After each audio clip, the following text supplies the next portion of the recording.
আসসালামু আলাইকুম ভিউয়ার্স, আশা করি সবাই আপনারা ভালো আছেন। ইনশাল্লাহ আপনাদের দোয়ায় আমিও ভালো আছি। নিয়মিত বরাবরের মতো আবার উপস্থিত হলাম আরেকটি ভিডিও নিয়ে। শত্রুর মাথা নষ্ট করার একটি তাবিজ নিয়ে আপনাদের মাঝে উপস্থিত হয়েছি। আপনার যদি শত্রু থাকে, সেই শত্রুর আপনি মাথা নষ্ট করে দিতে পারবেন। সে পাগল হয়ে যাবে, তার মাথা আউড়া বাউড়া কাজ করবে, সে রাস্তায় রাস্তায় কিছুদিন পর দেখবেন সে ঘুরে বেড়াইবে।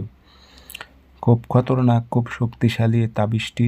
তবে কোনো সাধারণ ব্যক্তির ওপর এই কাজগুলো করবেন না এবং প্রয়োগ করবেন না।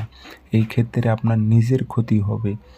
যেই শত্রু আপনাকে কষ্ট দিচ্ছে, সেই শত্রুর জন্য আপনি চলতে পারতেছেন না, আপনার দেওয়ালে পিঠ ঠেকে গেছে, সেই সব শত্রুর ওপর আপনি এই কাজগুলো করতে পারবেন।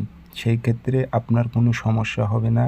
শত্রুর মাথা নষ্ট হয়ে যাবে, শত্রু পাগল হয়ে রাস্তায় রাস্তায় ঘুরবে কাপড় খুলে।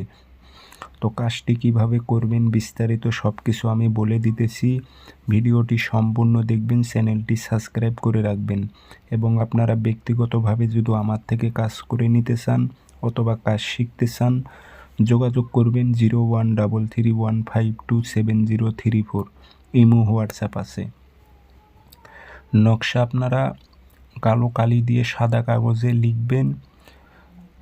ভোজ পাতায় যদি আপনারা লিখতে পারেন সেই ক্ষেত্রে কাজটি আরও দ্রুত হবে। ভোজ পাতায় অথবা সাদা কাগজে কালো কালি দিয়ে লিখবেন, শত্রুর নাম, শত্রুর বাবার নাম উল্লেখ করে দেবেন, দিয়ে আগরবাতি ধোয়া দেবেন, আতর ছিটাই দেবেন, দিয়ে লোহার তাবিজে ভরে শত্রুর চলাফেরার রাস্তায় আপনারা এই তাবিজটি গেড়ে দেবেন, অর্থাৎ তার বাড়ির দরজার সামনে গেড়ে দেবেন। দেখবেন 3 থেকে 7 দিনের মধ্যে তার মাথা আউড়া বাউড়া কাজ করবে, সে আর মাথা ঠিক রাখতে পারবেন।